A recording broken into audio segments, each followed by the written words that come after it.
날씨가 많이 서늘해졌습니다. 우리 성도님들 기온차가 많이 큰데요. 건강하시기를 기도합니다. 네. 바울은 데살로니가에서 복음을 전하다가 유대인들과 사람들이 복음을 거부하고 성 안에서 소동을 일으켜서 베레아로 피난 갔습니다. 바울이 베레아에서 복음을 전할 때 베레아 사람들은 열린 마음, 간절한 심령으로 말씀을 받고 날마다 말씀을 상고하며 믿음을 온전하게 세웠습니다. 그런데 데살로니가에서 복음을 거부하고 바울을 쫓아냈던 사람들이 베레아까지 따라와서 소동을 일으켜 복음 전하는 것을 방해했습니다.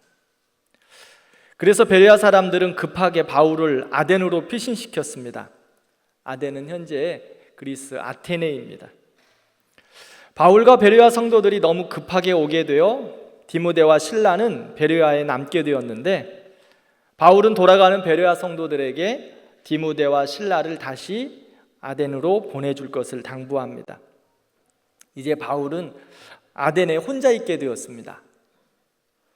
베레아에서 아덴까지 약 300km가 넘는다고 합니다. 배를 타고 가면 3일에서 4일 정도 걸리는 거리입니다. 바울이 돌아가는 베레아 성도들에게 디모데와 실라를 보내달라고 했으니 그들이 다시 되돌아올 기한을 생각해 보면 약 8일 정도의 기간이 걸리게 됩니다. 그 시간 동안 바울은 혼자 있어야 하는 상황입니다. 그런데 바울이 가만히 있었을까요? 할 수만 있으면 기회를 찾아 복음을 전했던 바울이었습니다. 그래서 아테네 시내를 돌아다니기 시작합니다. 그런데 아테네 시내에 들어가 보니 화려한 신전들이 가득합니다. 아테네 어떤 곳입니까? 철학의 도시입니다. 문화의 도시, 사상의 중심지가 바로 아테네입니다. 소크라테스, 플라톤, 아리스토텔레스와 같은 철학자들이 배출되었고 그러한 사상들이 나온 곳입니다. 세계를 지배한 로마 제국조차도 정신의 수도는 아덴, 즉 아테네다라고 불렀습니다. 그런데 바울의 눈에는 그 아덴, 그 도시는 어떤 도시였을까요? 우상의 도시였습니다. 우상으로 가득했어요. 기록에 의하면 아덴의 인구는 약 2만 명 정도 되었다고 하는데 우상의 수는 3만 개가 넘었다고 합니다. 사람보다 신이 더 많았어요. 우상이 곳곳마다 넘쳐 흘렀어요.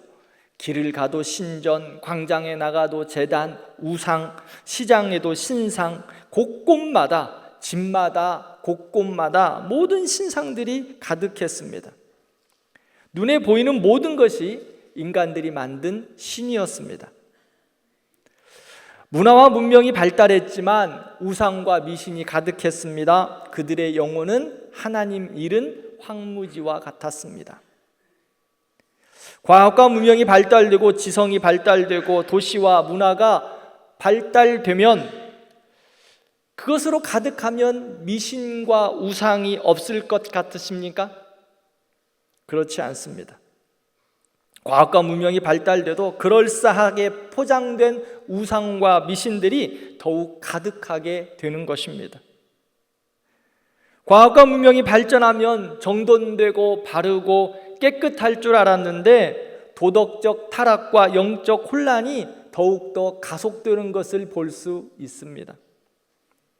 지식은 넘쳤지만 양심은 무너졌고 도시는 화려했지만 쾌락과 음탕한 모습들은 더욱더 가득한 것을 볼 수 있습니다.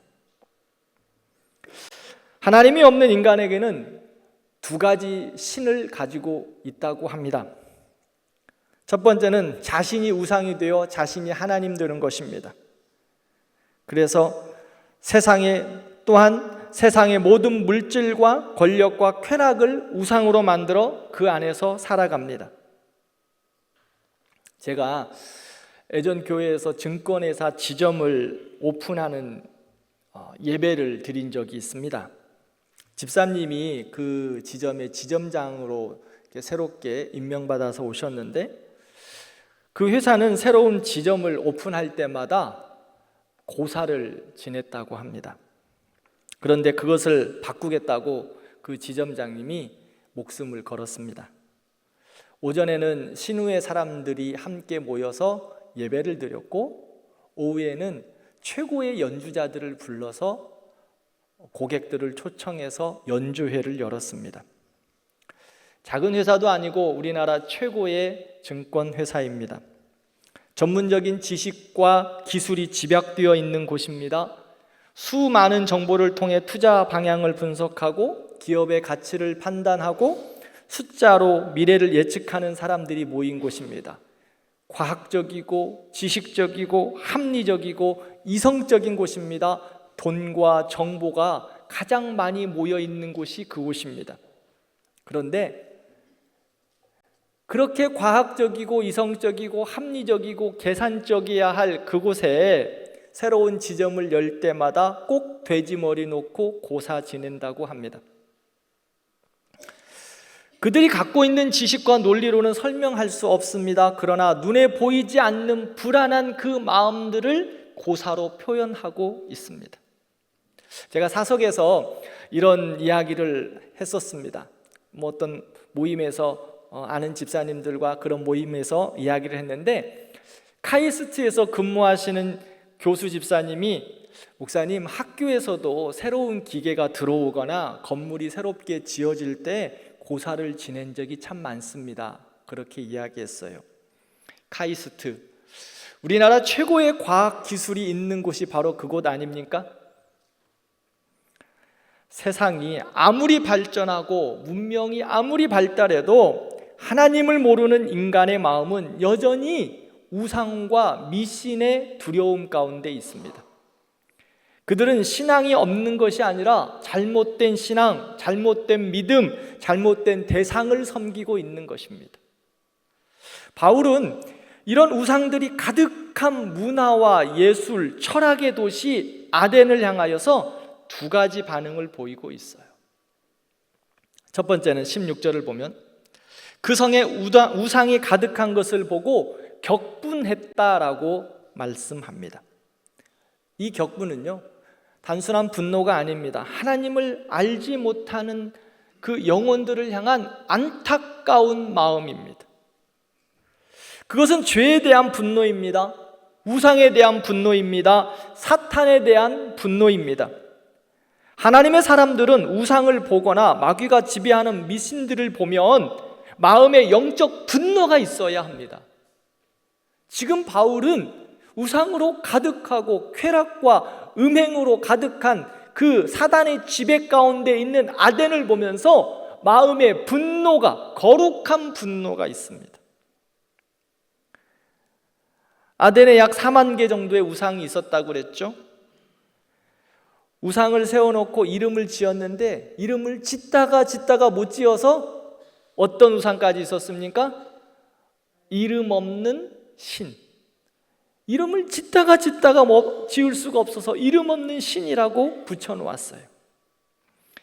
바울은 마귀가 역사와 문화와 철학을 지배하는 것을 보고 영적인 분노를 표현하고 있습니다. 우리 시대도 그렇습니다. 눈에 보이는 신상은 이렇게 많아 보이지는 않습니다. 그러나 이제는 눈에 보이지 않는 우상들이 더욱더 많아지고 있습니다.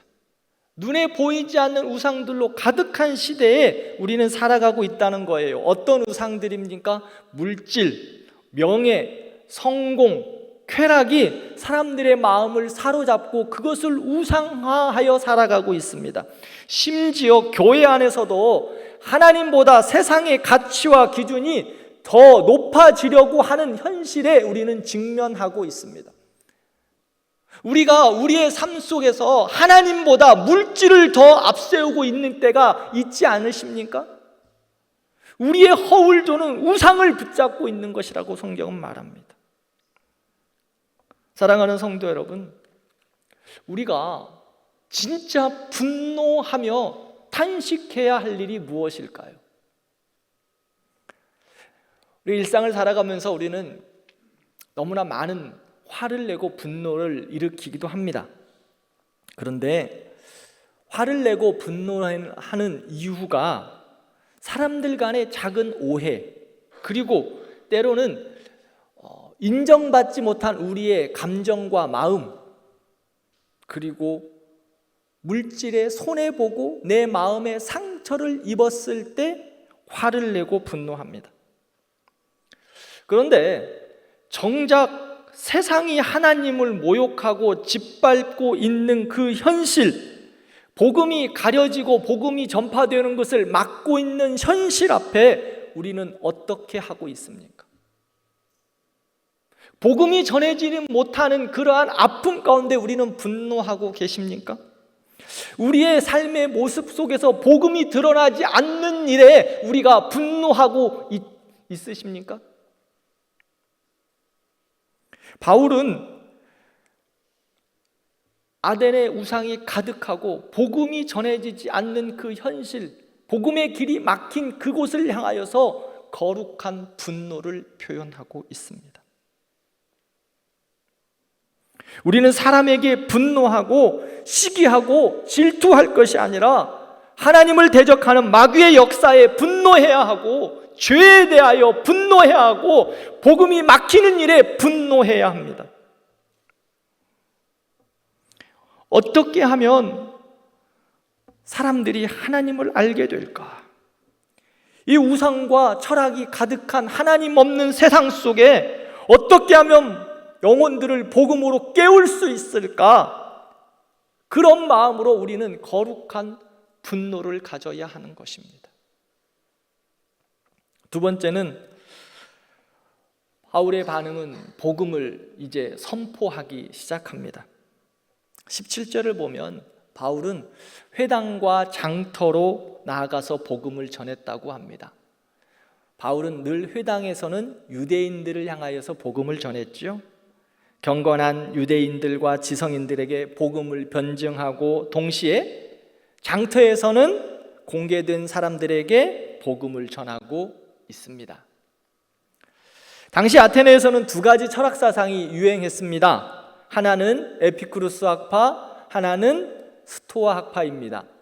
오늘 성경에도 이러한 이야기가 나오죠.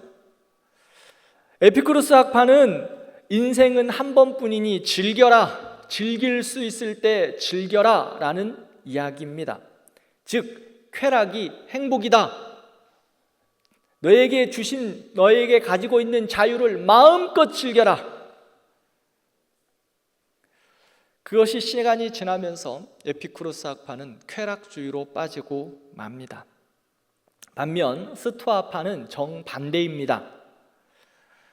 인간의 이성으로 스스로 통제하라, 이성적으로 합리적으로 살라라고 말합니다.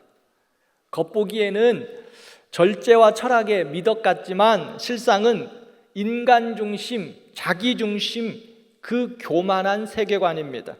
자신의 이성, 자신의 철학, 자신의 힘으로 구원받을 수 있다, 그렇게 믿고 있는 사람들이지요. 오늘 우리가 살아가는 세상에도 두 부류의 사람이 있는 것 같습니다. 에피쿠루스 학파처럼 즐기며 살자라고 말하는 사람들, 또 하나는 스토아 학파처럼 이성적이고 과학적으로 완전해지려고 하는 사람들입니다. 그러나 둘 다 그 모든 삶과 인생은 하나님이 없습니다. 하나님이 빠져 있습니다. 그러므로 결국 공허하게 되어 있습니다. 아픔으로 끝나고 마는 것을 볼 수 있습니다. 쾌락은 인간의 목마름을 채우지 못합니다. 이성은 죄의 문제에 대해서 해결하지 못합니다. 바울이 아덴 한복판에서 외친 메시지는 지금도 같습니다. 하나님을 떠난 인생은 쾌락으로 가든 이성과 철학으로 가든 그 길은 망한다는 것입니다. 허무함입니다. 방황입니다. 어거스트는 이런 말을 합니다. 인간에게는 하나님만이 채울 수 있는 공간이 있다. 우리에게 하나님만이 채워야 하는 절대 공간이 있다는 거예요. 그러므로 그 공간에 하나님 말고 다른 것을 아무리 집어넣고 채우려고 해도 그 공간은 하나님이 채우셔야 하는 절대 공간이기에 그 사람의 어떤 것으로도 채워지지 않는다는 거예요. 그런데요, 우리의 삶과 우리의 모습 속에서 하나님만이 채우셔야 하는 공간이 우리가 생각하는 것보다 훨씬 크다는 것을 우리는 알아야 합니다. 그래서 하나님으로 충만하지 않으면 공허함, 외로움, 허전함, 또한 그것들을 채우기 위해서 쾌락들로 넘쳐나는 거예요. 바울은 그런 우상과 철학의 도시 한가운데서 하나님만이 채울 수 있다, 복음을 선포하기 시작합니다. 이것은 단순한 논쟁이 아닙니다. 공허한 철학과 세상의 지혜를 깨트리는 복음의 선언이었습니다. 그들은 바울의 변론에 비상한 관심을 가지고 있다고 성경은 말하고 있습니다. 왜냐하면 에피쿠르스 학파나 스토아 학파, 이러한 철학자들은 전혀 들어보지 못한 지금 새로운 논리를 바울이 전하고 있기 때문이에요. 새로운 신관, 새로운 세계관, 새로운 인생관을 지금 바울이 제시하고 있습니다. 그래서 그들은 바울을 붙들어서 어디로 갔냐면 아레오바고라고 하는 곳으로 데리고 갑니다. 아레오바고는 당시 아테네 시민들 가운데서 가장 지혜롭고 영향력 있는 철학자들과 재판가들이 모여서 사상을 논의하는 곳, 정치를 논의하는 곳, 또한 철학을 논의하고 종교를 토론하는 곳이 바로 아레오바고였습니다. 철학자들은 언제나 근본적인 질문 두 가지를 해요. 그것은 철학자들의 질문일 뿐만 아니라 오늘 우리에게도 동일한 질문이죠. 인생은 어디로 와서 어디로 가는가? 철학자들의 질문임과 동시에 우리의 질문이지도 않습니까? 지금도 동일해요. 철학자들의 질문은 인생은 어디서 와서 어디로 돌아가는가? 우리는 이 질문 앞에 너무나 쉽게 대답할 수 있지 않습니까? 그런데 지금도 철학자들은 이 질문 앞에 늘 고민하고 애쓰고 연구하고 노력하고 있다는 거예요. 그들은 이 질문을 가지고 있을게 바울을 데리고 아레오바고 한복판에서 이야기합니다. 그리고 바울은 그 한복판에서 인생은 어디로 와서 어디로 돌아가는가, 그 문제를 해결할 수 있는 복음의 진리를 선포하고 있습니다. 자, 바울이 아레오바고에서 외친 그 복음의 진리가 무엇입니까? 우리는 너무 잘 알고 있어요. 그러나 그들에게서 너무 생소한 것이었습니다. 그런데요, 우리는 이렇게 잘 알고 있는 그 복음의 진리가 세상 가운데는 지금도 생소한 것을 여러분 아십니까? 한국 땅에 수많은 그리스도인들이 있고 교회가 있습니다. 그럼에도 불구하고 아직도 80%가 복음을 모르고 있다는 것 여러분들 아십니까? 한국 사람들 중에 80%가 교회를 다니지 않아요. 그러면 그들이 복음에 대해서 알 거라고 생각하십니까? 아니요. 바른 복음에 대해서 알지 못합니다. 그냥 표면적으로 들려지는 이야기들로 알 수 있겠지만 진정 그들의 영혼을 살릴 수 있는 그 복음의 메시지는 그들은 모른다는 거예요. 그래서 바울도 아레오바고에서 복음을 외치고 있습니다. 첫 번째, 하나님은 천지를 창조하신 창조주이시다 선포하고 있어요. 24절을 보면 우주와 그 가운데 있는 만물을 지으신 하나님께서 천지의 주제신이 손으로 지은 전에 계시지 아니하시고 라고 말합니다.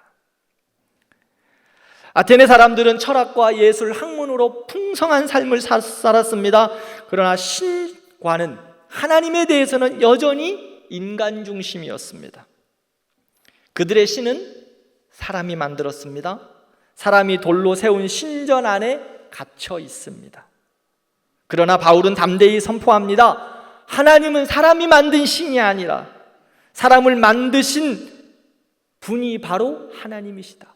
너희가 돌과 금과 모든 것으로 하나님을 만들었지만 하나님이 사람을 만드시고 세상을 만드신 것이다 라고 선포하고 있어요. 하나님은 말씀으로 빛을 만드시고 온 우주 만물을 말씀으로 만드셨습니다. 그리고 질서를 세우셨습니다. 그리고 생명을 불어넣으셨어요. 그러므로 인생의 근원과 존재의 이유는 나 자신에게 있는 것이 아닙니다. 인생의 시작은 하나님께 있습니다. 바울은 이것을 선포하고 있어요. 성경에서 믿음과 구원의 말씀이 많이 있지만 저에게 목사님, 복음의 기초가 되는 두 구절만 좀 골라주시면 어떨까요? 라고 저에게 질문한다면 저는 두 구절을 고르고 싶습니다. 첫 번째, 창세기 1장 1절입니다. 태초에 하나님이 천지를 창조하시니라. 두 번째는 신약에서는 요한복음 3장 16절입니다. 하나님이 세상을 이처럼 사랑하사 독생자를 주셨으니 이는 그를 믿는 자마다 멸망하지 않고 영생을 얻게 하려 하심이라. 아멘. 구약의 창조, 신약의 구원. 창조주 하나님, 그분이 나의 하나님임을 인정하고 선포할 때 우리의 믿음은 흔들리지 않습니다. 그리고 예수 그리스도를 우리의 구주로 받아들일 때 우리는 구원을 얻게 되는 것입니다. 바울은 이어서 말합니다. 그분은 우리가 만들어 놓은 손으로 지은 그곳에 계시지 않는다.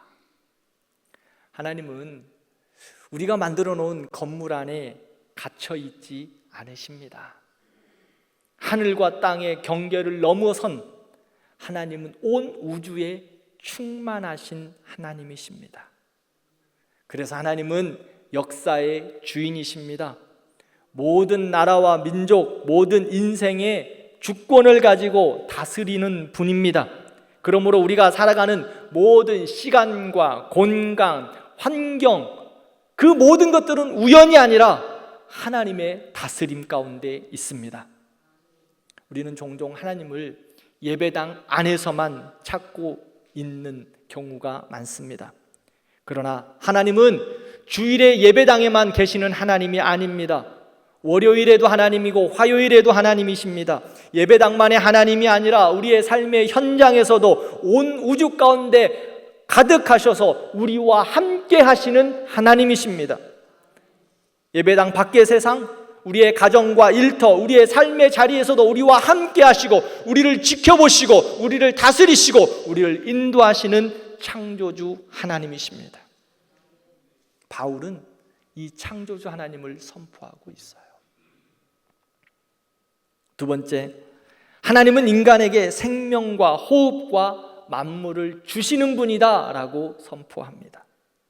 25절을 보면 또 무엇이 부족한 것처럼 사람의 손으로 섬김을 받으시는 것이 아니니 이는 만민에게 생명과 호흡과 만물을 친히 주시는 이심이라.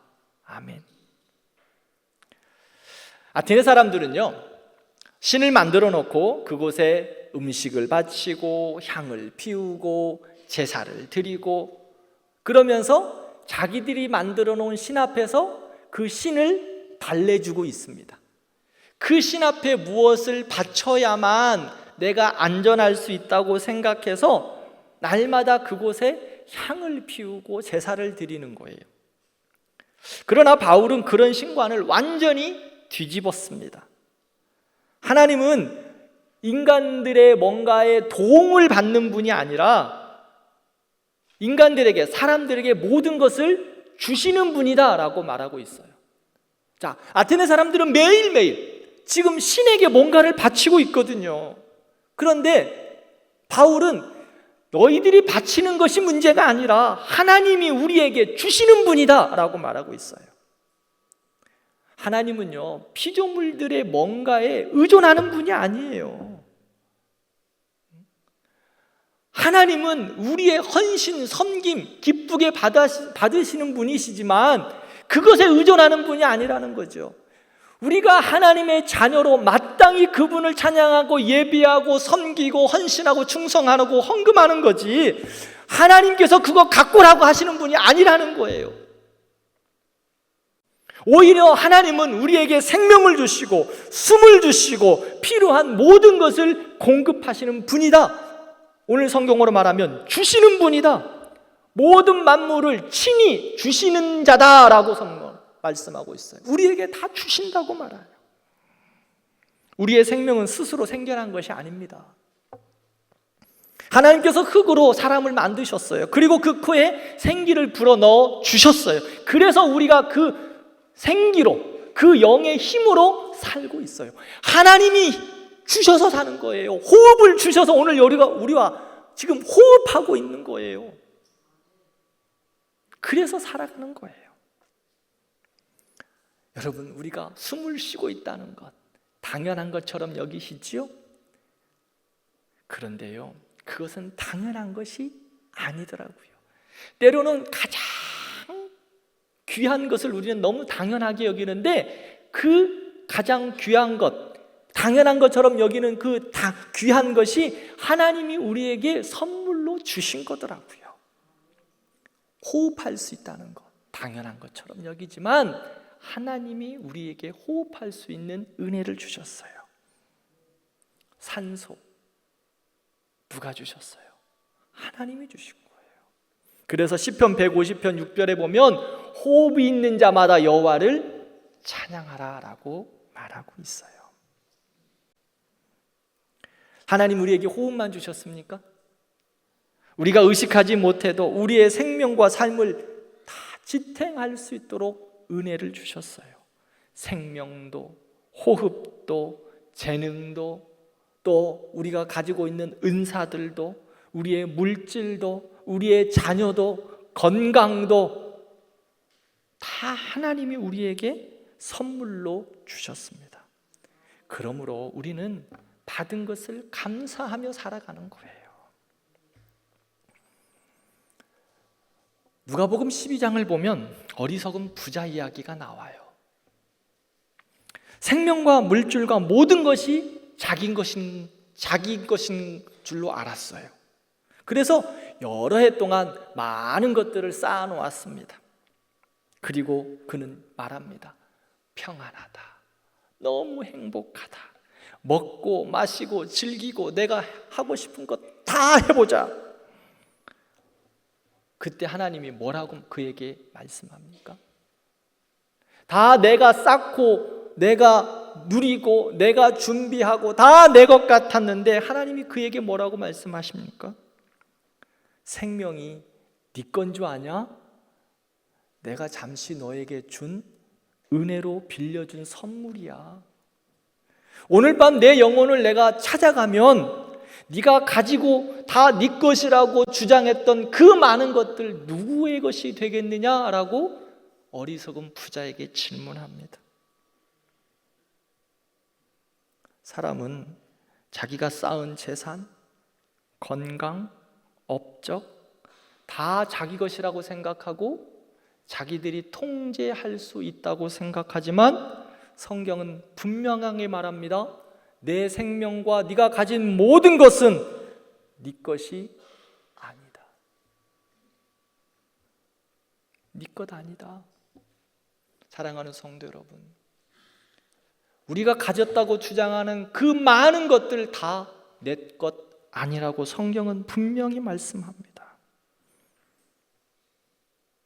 하나님은 우리에게, 하나님의 백성들에게 말씀해요. 모든 것이 하나님께로부터 와서 하나님께로 돌아간다. 내 것이 아니다. 내가 너희들에게 준 은혜의 선물이다.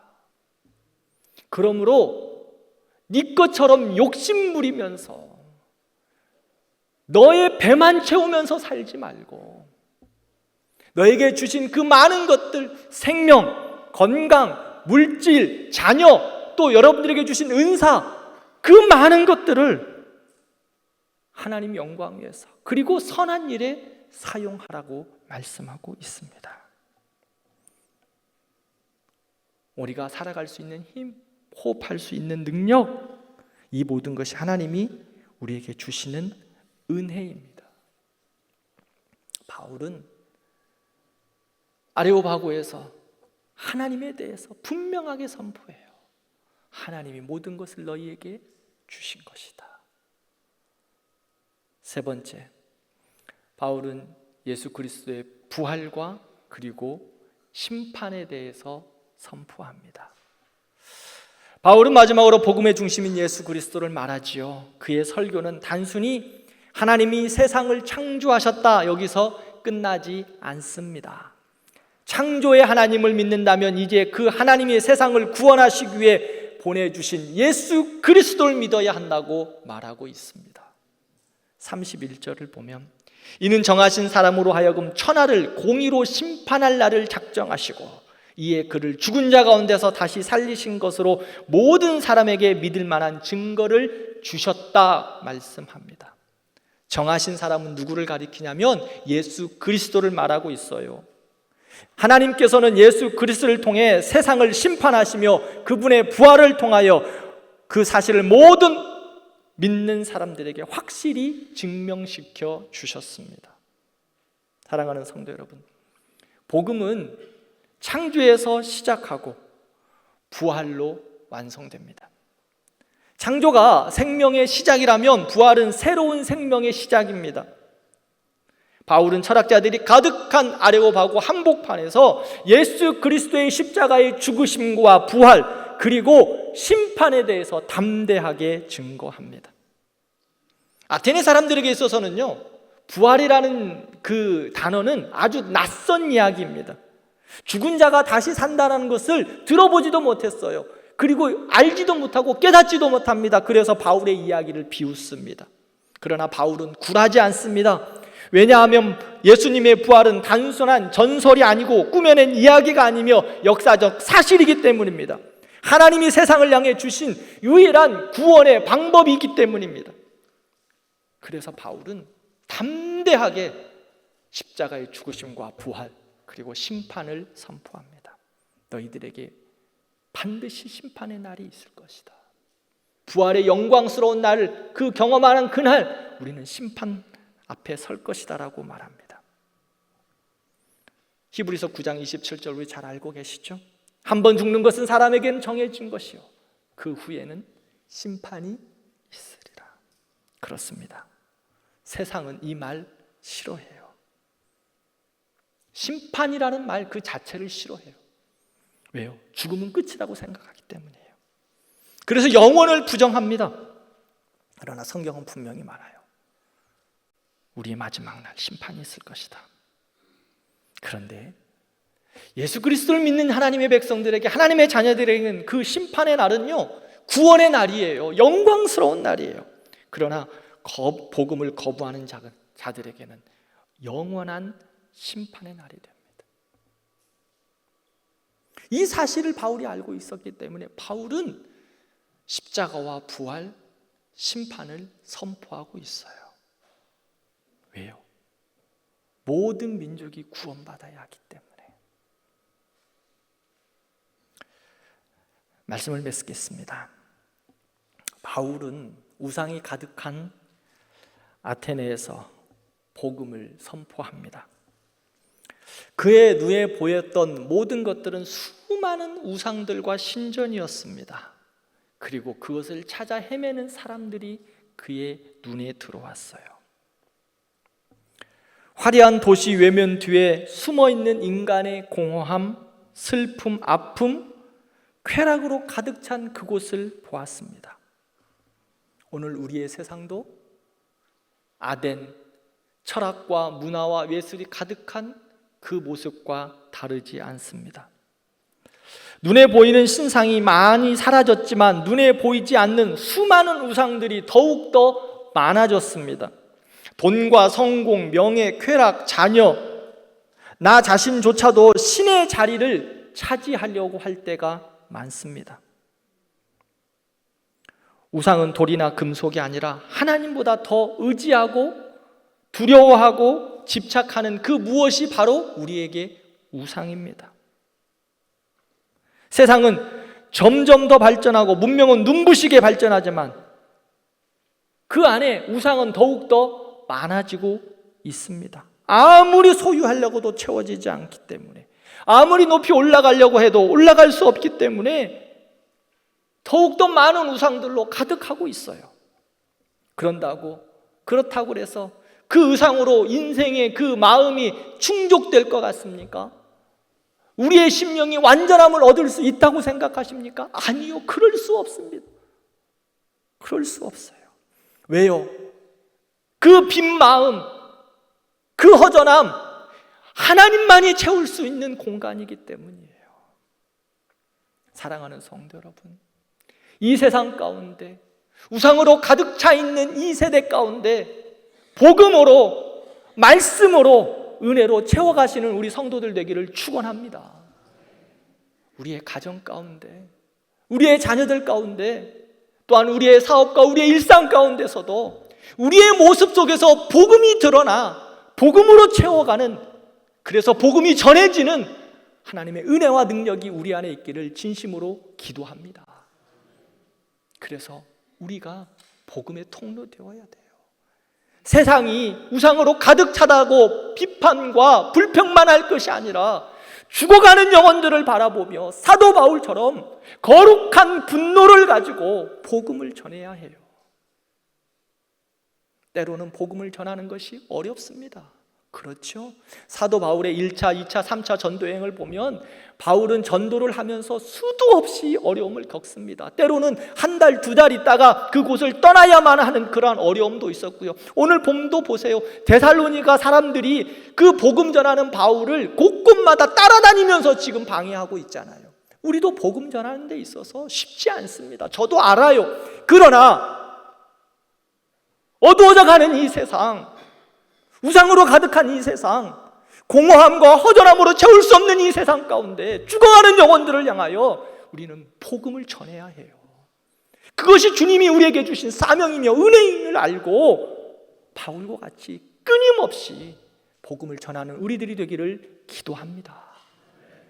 또한 더 나아가서 먼저 우리가 복음으로 채워져야 합니다. 은혜로 채워져야 합니다. 성령으로 채워져야 합니다. 하나님의 말씀으로 충만해져야 나아갈 수 있기 때문이에요. 내일부터 우리는 특별 새벽 기도해야 합니다. 사랑하는 성도 여러분, 기도하면 하나님이 일하십니다.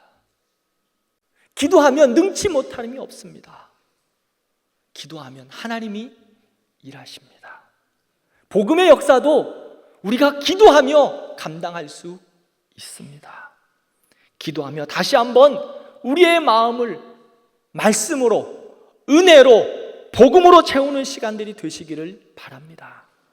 세상의 욕심과 유혹을 내려놓고 오직 우리의 마음을 복음으로 채우는 은혜의 시간이 되기를 바라요. 그래서 특세를 통해서 새벽마다 우리 모든 성도들이 마음의 결단을 하고 기도하셨으면 좋겠어요. 일주일 새벽 4시에 일어난다고 해서 죽지 않아요. 그렇죠? 기도하자고요. 함께 기도했으면 좋겠어요. 우리가 먼저 하나님 앞에서 새로워짐의 은혜를 바라고 다시 한번 우리의 신앙을 회복하고 말씀으로 채우고 은혜로 채우는, 그래서 복음의 전사들이 되는 우리 모든 성도들과 우리 교회가 되기를 진심으로 축원합니다. 함께 기도하겠습니다.